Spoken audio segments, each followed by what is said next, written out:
number of people in our program have desperately wanted to be treated for so long, but they just didn't qualify. And there's been a lot of anger and resentment around that. And so now the fact that the criteria have expanded, we now are able to treat those folks, and it's such a huge burden that can lift from people's lives, and to be Hep C free.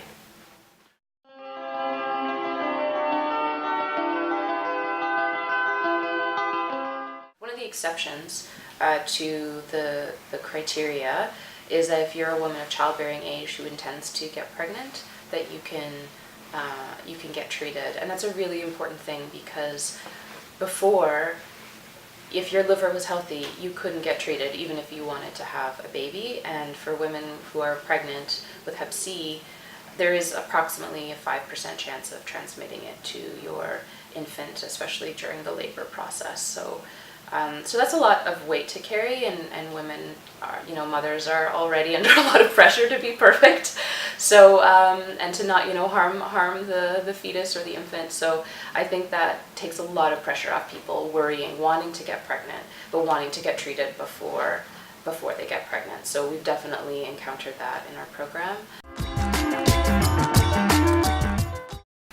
From a medical perspective, there's no reason to limit access to treatment. It's purely a financial consideration at this point.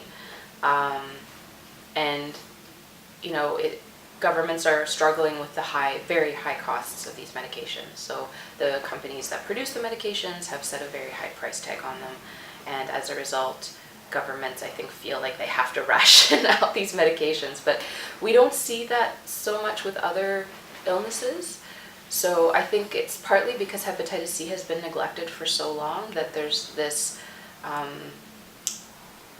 there's a hidden Hep C epidemic, I guess you could say. It's an estimated 44% of people in Canada who have Hep C don't know they have it. So that's huge. So that means a lot of people are going to be becoming ill, potentially having cirrhosis, liver failure, liver cancer. It's going to be a huge health burden. So if we're thinking about prevention and making sure that those people don't get to that place, then we really should be treating everyone and making it a lot easier for people to access treatment. But I think the initial cost is a little bit intimidating. But in other jurisdictions, they've done this. So in Australia, they have no such restrictions on treatment. Like, anyone can get treated at any stage of their liver disease, and I'm hopeful that eventually we'll get to that place. We're not there yet. I know in some provinces, like Quebec, for example, they have a staged plan where they want to treat the people who have the most illness first, and then work their way down to people whose livers are doing better. And they have like a multi-year plan to do that. So that's something to look at. But I do hope that eventually we will no longer have to worry about, are you sick enough to get treatment? Because we're still a little bit in that place. There are still some people who are excluded.